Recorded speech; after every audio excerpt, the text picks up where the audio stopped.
Okay guys, I'm gonna pull the carb off. Okay. And it should come off. Now, there we go. Okay guys, I'm gonna take and start tearing this thing apart. I do believe, of course you see the numbers on there. There's the list numbers on there. It gives you the production date of the carburetor and the kind of carburetor it is and all that sort of thing. There's some numbers that check it to see if it's right. Of course, there's 5 main circuits on a carburetor. First and most notably, probably visually, is the choke mechanism. This is to enriching the air-fuel mixture when the engine is cold, because a cold engine requires a richer mixture. That's one of the circuits. Second circuit is what's called an idle circuit. And on a Holley carburetor, that's what these 2 little screws here do. One on this side and one on the other. And this controls the amount of air and fuel that goes into the engine with the closed throttle at idle. Okay, so that's 2 of the circuits. Then next, which is, I'll show you as I get this thing torn apart. Beautiful thing about these is that you can basically tear them apart with very few tools. They're simple. They're simple to work with, especially if you've got a clue what the hell you're doing. But to be honest, it has been a long, long time since I have worked on, actually rehauled one of these things. Right, and of course you're going to look and see there's a little filter that goes in this housing right here, a very fine screen. So I'm going to do something with that, either clean it or something, if you're going to use it again. And then of course the another circuit on this carburetor, third circuit, is the accelerator pump circuit. When you give the car gas, this diaphragm forces fuel that comes out of 2 nozzles that are in the primary side of the carburetor, and that helps it enrichens it up instantly for when you give it the gas. Otherwise it would go lean on you and stumble. It's not adjusted right, it'll stumble, it'll hesitate. But so it's got to give it the right amount of squirt with your throttle as you move the throttle open. See, that's a way to mechanically enrichen the system to cover up the instant load on it. And then, of course, let's pull off the choke housing first here. And inside this choke housing is a thermostatic spring. It's wound up like a clock spring. And as temperature, it's made of a bimetal that have 2 dissimilar metals put together on it, so that as it heats up or gets hot or cold, that spring will wind or unwind and cause the choke to either open or close, whatever the situation demands. Okay, and then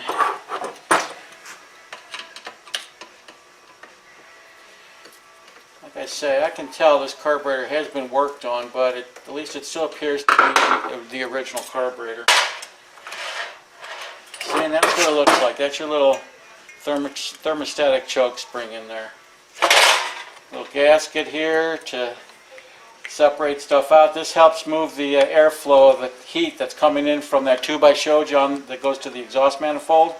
This little gasket here helps direct the heat so that it goes through the bimetal spring in the choke cap. See, now this is your mechanism here. If you look, that's your mechanism there. That's how that works. It's got a little piston.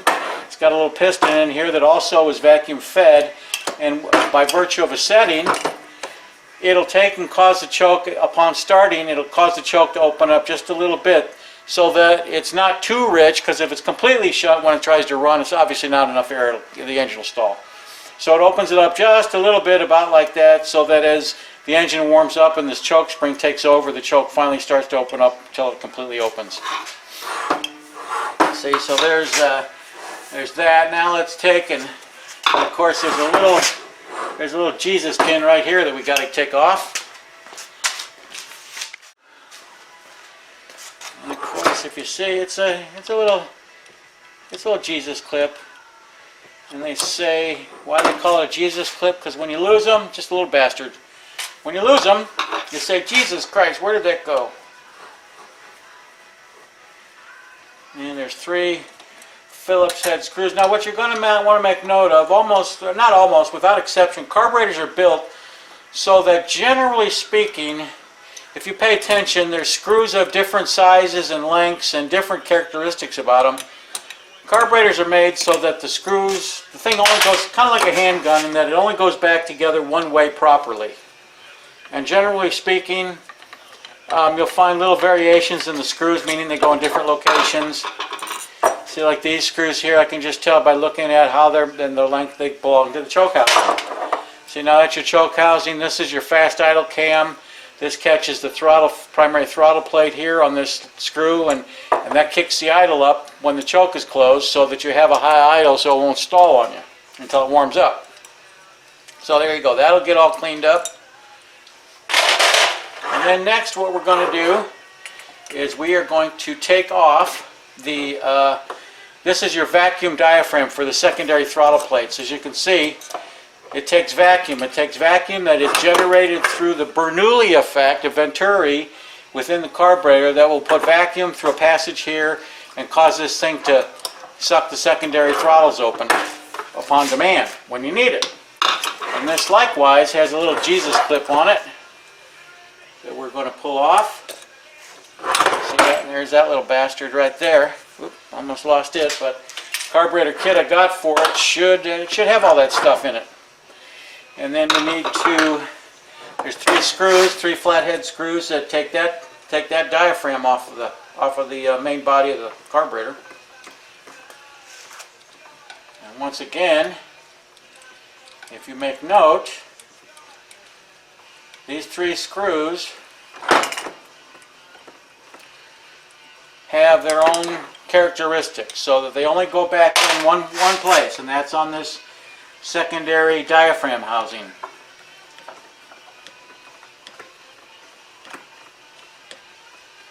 Right? Take that off.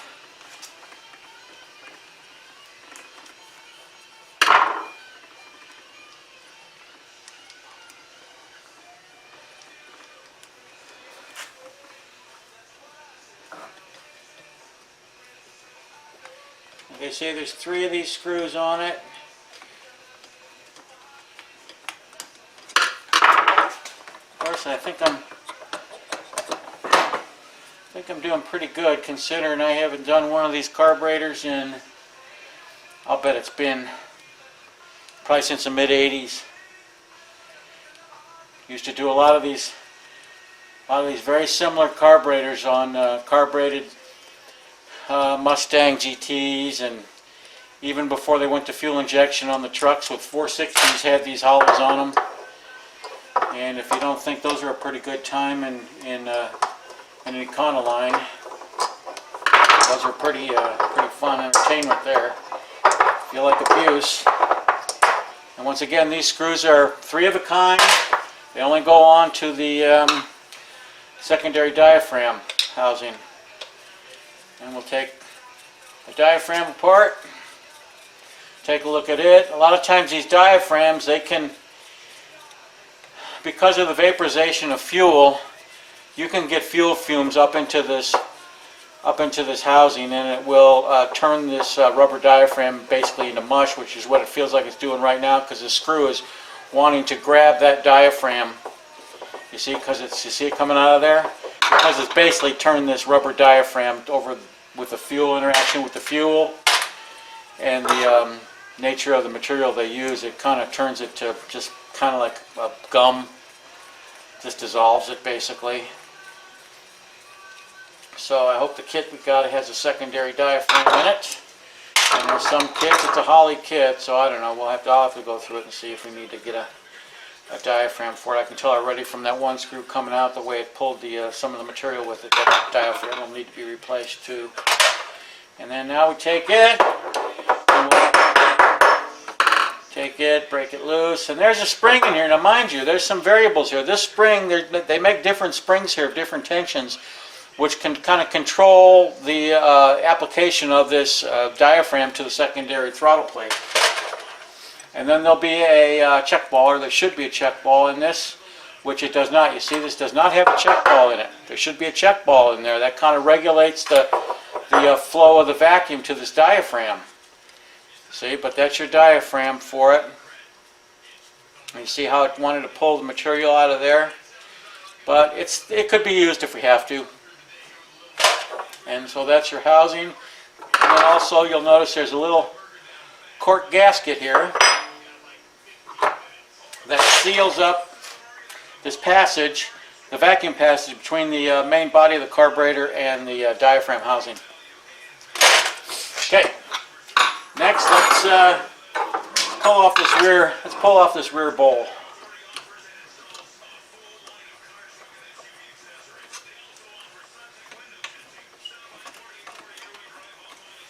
You know, Holley carburetors, for a lot of things they work good, but it's my contention that they're not the greatest carburetor for passenger car use. They're just too maintenance prone. They don't take to sitting for long periods of time. And of course, as you see, the 4 screws are obviously for the float, right? And now we're going to knock that off. And then you got what you got here is you have a metering block, which brings us to the fourth main system in the carburetor, which is the main metering circuit. That is a circuit that allows the fuel that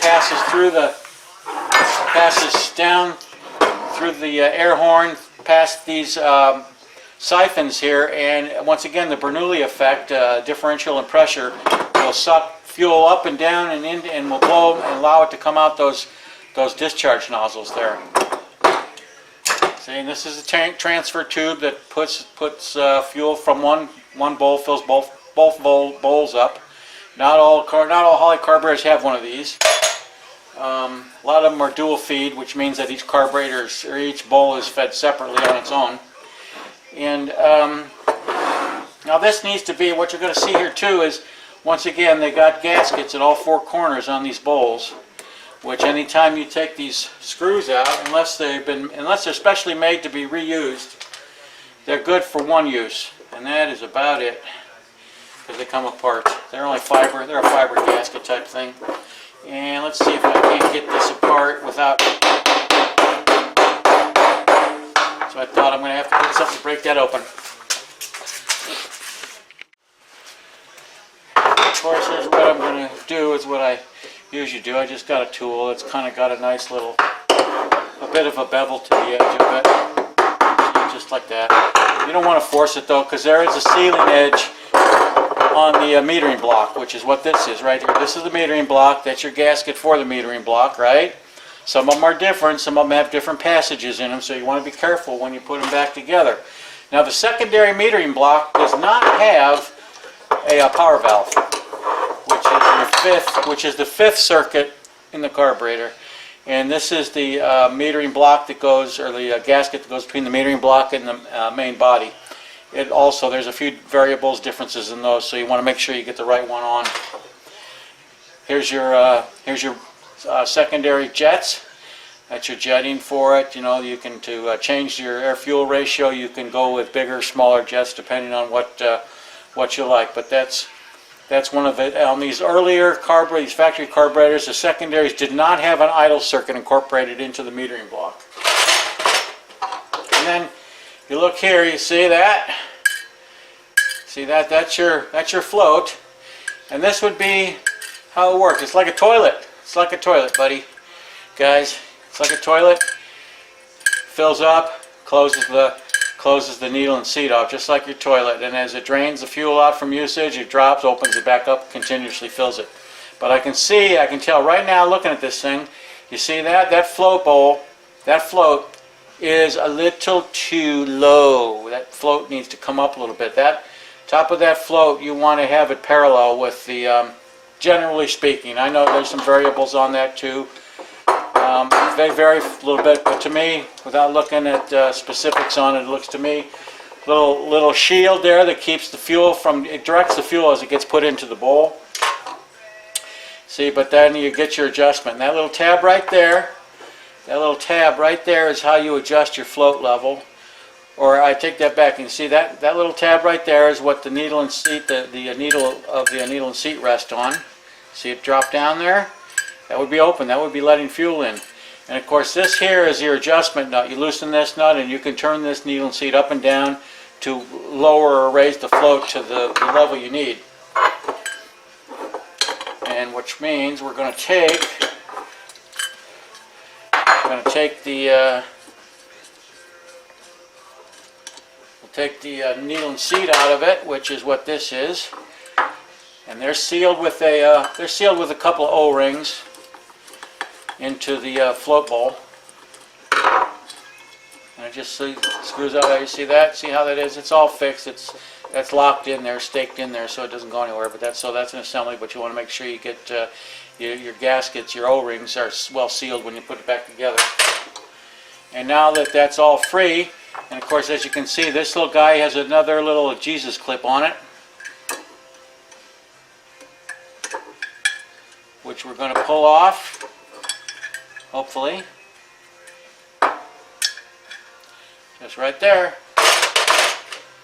Right, and now that float will come right out of there. Got a little bitty tiny spring there to kind of give it some residual pressure in the direction it wants it to. And so now that's a stripped float bowl. That'll get cleaned up also. This is your sight window here. This is what you do when you're adjusting the float level on the running vehicle. You run it while it's running to pull that out. It's a little window on the inside, and what you want to see is you want that float level to be to where when everything is level, that the fuel just starts to dribble out of that hole. That's your good float level. Okay, let's turn it around and take this side apart. Of course, this is the primary side of the carburetor. And like I say, this was these float bowls had a little bit of a leak on them.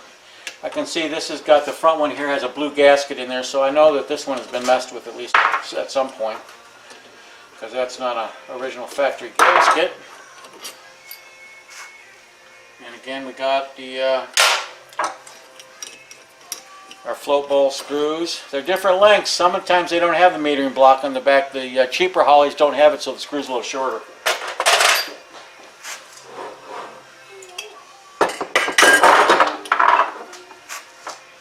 Hi. How's it going? It's going good. How you doing? Good. I bet you thought I was talking to myself. Well, I didn't know who was here. Oh, that's me. I'm Dave. Do I know you? I'm Stephanie.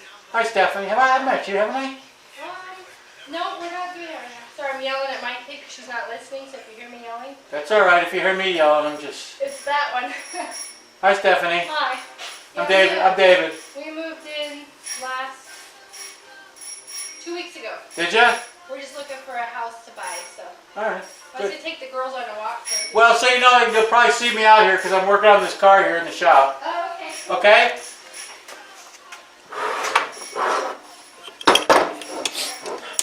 So there you go. There's the primary bowl off the carburetor. And let's take the little shield off of it and pull it out. Like that, right? And we'll take and pull the needle and seat out of it. And of course the carburetor kit, I do believe, should come with new needle and seats. So I'm not too worried about it. So there you go. Pull the little Jesus clip off of it again. That. And pull this float out. Okay, there you go. There's your other float. And now, of course, you got an O-ring in here for the transfer tube. You want to make sure that you take those out of there before you start cleaning everything. And then now this is the accelerator pump. And this, once again, this little diaphragm, it just Has a one-way valve in it that allows fuel to be sucked into the diaphragm, and when you hit the throttle, the lever compresses the diaphragm and pushes fuel out through passages in the carburetor up through the accelerator pump nozzles.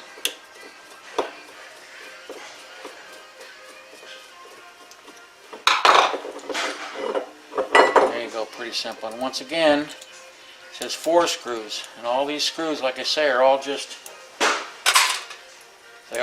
only go one way in there. All these screws belong just in one place on the carburetor, and that holds pretty much true on any carburetor you go through. So when you take them apart, if you make note of that, it makes it pretty easy. You don't have to, if you know that stuff, you don't have to worry so much about where they go, because you know where they'll go. That's your accelerator pump diaphragm. Not much, but doesn't need to be much. See that? See, that actually looks like it's a good diaphragm. I think this carburetor's had work done to it, though, obviously. Return spring inside the diaphragm. And then if you look, this is what's called a Lassiter valve. That is a one-way valve. It allows fuel to come in but not go back out. And that's what it's called. It's called a Lassiter valve. See? And that one, typically they're good. You put them in and they're good just one time. Sometimes you can pull them out intact, but most of the time it'll break that tit off that it has to latch in. Okay. Primary bowl. Right there. And now let's see if we can't break this guy loose here. It should come right off, I would think.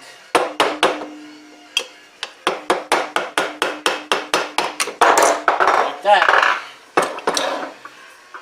And if you look and see, you're going to want to make note of what kind of condition this is all in. You see there's fine little sealing lines here around there. You want to see that those are all clean and intact, because that can affect how this stuff seals. If they're damaged or something, you want to make note of that. And of course, now this is your power valve. This is vacuum operated. As you give an engine throttle, the vacuum drops in it. And so what this will do is that vacuum, as you hit the throttle, once again to richen up the mixture under load, beyond what the accelerator pump gives you, this valve, by virtue of dropping vacuum, it's spring-loaded and calibrated so it opens up at a certain point and starts to allow secondary passages of the power circuit to engage, and puts extra fuel into the engine under load when you're accelerating. A little splash shield. This keeps fuel from splashing up where it doesn't belong. Main metering jets again. And then I need to, let's take the power valve out of it.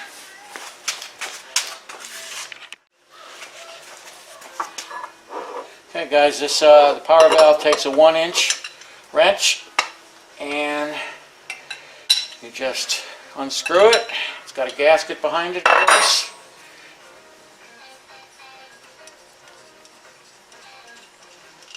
There you go, and I can just tell that this has got quite a bit of miles on it. But anyway, you see how that works? That's just, this side of it is vacuum. This is exposed to a vacuum chamber through this passage. Through this passage right here. See that guy right there? That provides engine manifold vacuum to this chamber that this valve sits in like this. And as that vacuum changes and drops, it opens that valve up. High vacuum close like at idle or cruise. And then as you give it the gas, the vacuum drops and allows the valve to come open and lets the secondary passages for the power circuit come into play. And there's the gasket for that. And that is pretty much it, guys. I take that back. I'm going to take the base plate off of it too, but I can see, you see that in there? That's from many years of just sitting. You see, that's shellac, gasoline that has dried up and basically turned to shellac. All the light ends of the fuel have evaporated out of it, and all that's left is the heavy end, which basically is like shellac. And turn it over, and you got 8 screws, Phillips head screws, on the bottom side to take off. Loose. That one's loose, and once again, these screws only go one place.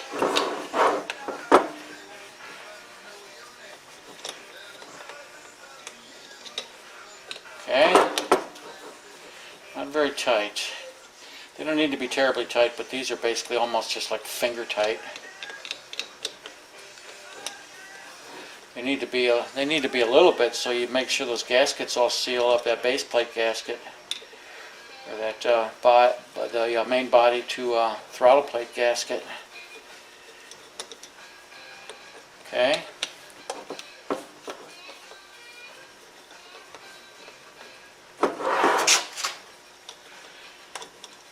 Like that, right?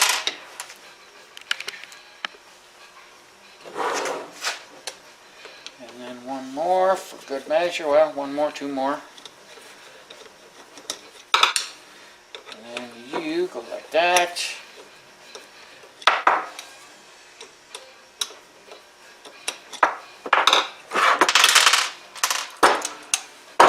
Take them all out. Get them all together.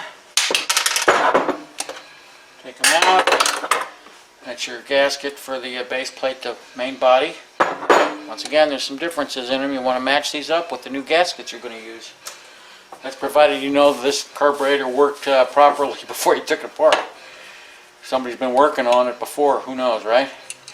And this is your accelerator pump lever. If you look, it's got a cam right there that rides on. So as you open the throttle, you see how it operates that. Very mechanical. Operates it, and then this pushes on the lever for the accelerator pump housing. Now, one of the reasons that not only was it leaking, but there was no idle mixture control on the primary side of it, which tells me that those air bleeds and those passages need to be cleaned out and that sort of thing. It just didn't have proper idle mixture control.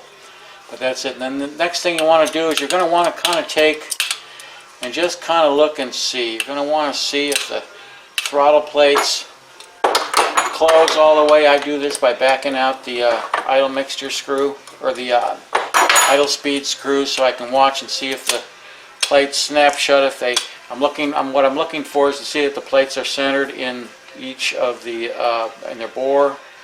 See, because if they're not, sometimes they're not. These screws can be loosened up just a touch, and you can center them where they belong, which will help provide you with proper idle qualities.